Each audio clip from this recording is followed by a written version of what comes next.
উন্নত দেশের তুলনায়ও বাংলাদেশের শ্রমিক অধিকার ভালো আছে বলে জোর দাবি করেছেন শ্রম ও কর্মসংস্থান প্রতিমন্ত্রী। তার মতে কিছু আইন সংশোধনের পর শ্রম পরিস্থিতি আরও ভালো দিকে যাবে। দেশে যত প্রাতিষ্ঠানিক খাতে শ্রমিকদেরই কোনো ডাটাবেজ নেই, তখন শ্রমিকদের ভালো থাকা আর প্রাপ্তিগুলো মনিটরিং হয় আসলে কিভাবে, সেটাই বড় প্রশ্ন। আর শ্রমিক অধিকার ও কর্মীর দৃষ্টিতে দেশের শ্রমিক অধিকার পরিস্থিতি আসলে এই পর্যায়ে কেমন, এ নিয়ে আরও বিস্তারিত কথা বলতে আমাদের সাথে যুক্ত হচ্ছেন শ্রমিক কর্মচারী ঐক্য পরিষদ স্কপের যুগ্ম সমন্বয়ক নাইমুল হাসান। নাইমুল হাসান, প্রথমেই আপনাকে স্বাগত জানাচ্ছি বিস্তারের আজকের এই আয়োজন। প্রথমেই জানতে চাই আপনার কাছে, শ্রম ও কর্মসংস্থান প্রতিমন্ত্রী তিনি দাবি করেছেন যে পাশ হওয়া সবসময় শ্রম আইন যথাযথ প্রয়োগ হচ্ছে, এবং তার প্রমাণ হিসেবে বেশ কিছু মামলার তিনি উদাহরণ দিয়েছেন যেখানে মালিকের শাস্তি হয়েছে। আইন ভঙ্গকারী এই কয়েকজন মালিকের শাস্তি হওয়ার পরে কি আসলে বলা যায় শ্রম আইন যথাযথ প্রয়োগ হচ্ছে? আপনি কি মনে করেন এই বিষয়ে?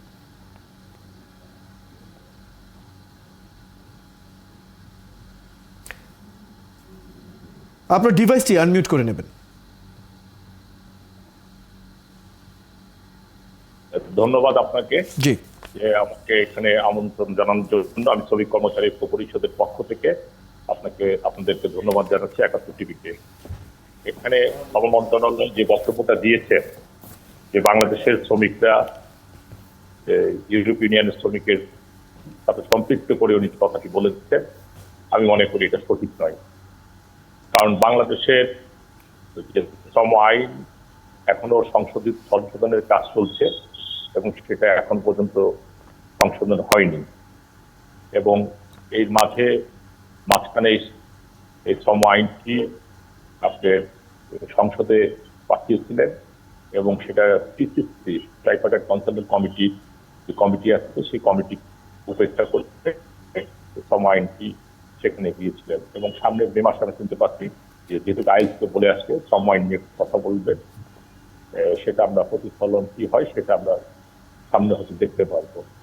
আর যে জায়গাটা বলছেন যে শ্রমিকরা ভালো আছে, বাংলাদেশের বর্তমান যে বাজার ব্যবস্থা, দ্রব্যমূল্য যে ঊর্ধ্বগতি, এই ঊর্ধ্বগতির কারণে শ্রমিকদের নাভিশ্বাস উঠে যাচ্ছে। আপনারা জানেন যে বাংলাদেশের প্রায় ৪৪টা মতো মজুরি বোর্ড, কাঠামোগত মজুরি বোর্ড আছে, যে মজুরি বোর্ডগুলোর প্রায় 80%ই কার্যকর না। কোনো মজুরি ৫ বছর পর পর যে মজুরিটা নির্ধারণ করা হয় সেই মজুরিটা ৫ বছর পর পর নির্ধারণ হচ্ছে না। আর দ্রব্যমূল্যের ঊর্ধ্বগতির কারণে এবং বাজার ব্যবস্থা বলেন, শ্রমিকরা যেখানে অবস্থান করেন সেখানকে বাড়িওয়ালার ভাড়া বলেন, বিদ্যুৎ বিল বলেন, গ্যাসের বিল বলেন, পরিবহনের বিল বলেন, সব মিলেই শ্রমিকরা খুব একটা ভালো অবস্থার ভিতরে নাই বলে আমরা মনে করি। কারণ শ্রমিকরা যদি ভালো অবস্থায় থাকতো তাহলে এত হাহাকার শ্রমিকদের হতো না। এখানে সরকারের পক্ষ থেকে বা মন্ত্রণালয়ের পক্ষ থেকে যে কথাগুলো বলা হয়, আমরা শুধু একটি জায়গাকেই আমরা টার্গেট করি, সেটা হচ্ছে গার্মেন্টস সেক্টর। গার্মেন্টস সেক্টরে বর্তমানে প্রায় ৩০ লক্ষ শ্রমিক কাজ করে, কিন্তু সারা বাংলাদেশে আমাদের ৩৬ লক্ষ শ্রমিকের অবস্থান আছে এবং ৮৭% হচ্ছে ইনফর্মাল সেক্টরে শ্রমিকরা কাজ করে। তাদের জীবন দুর্দশার অবস্থা কি অবস্থায় যাচ্ছে সেটা আমরা যারা মাঠে কাজ করি আমরা সেটা উপলব্ধি করতে পারি। তারা অর্ধহারে অনাহারে তাদের জীবনযাপন অতিবাহিত করছে। আপনি ঠিক বলেছেন নাইমুল হাসান।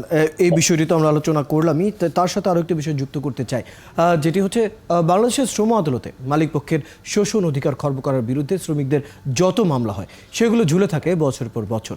মামলার চূড়ান্ত প্রাপ্তির যে গড় সেটি আসলে শ্রমিক বান্ধব বলা যাবে না। এই যে আমাদের শ্রম আদালত বা মালিক পক্ষের শোষণের বিরুদ্ধে এই যে শ্রমিকদের যতগুলো মামলা, সেই পরিস্থিতি নিয়ে আসলে আপনার এই এখনকার মতামতটা জানতে চাই। যদি এই অবস্থা আসলে কতটুকু ভালো, কারণ এর উপরেই নির্ভর করছে শ্রমিকের ভালো থাকা বা শ্রমিকের অধিকার আদায়ের যে প্রসঙ্গ সেটি কিন্তু অনেকটা এখানেই নির্ভর করে। বাংলাদেশের যে শ্রম আইন, এখন বর্তমানে বাংলাদেশে ৯টি শ্রম আদালত আছে। আমি নিজেও একটি শ্রম আদালতের শ্রমিক প্রতিনিধি হিসেবে আছি। শ্রম আদালতের আমরা যে কেসগুলো দেখছি, শ্রমিকদের যে কেসগুলো আছে বছর পর বছর ধরে সেই কেসগুলো বছরের পর বছর ধরে চলতে থাকে।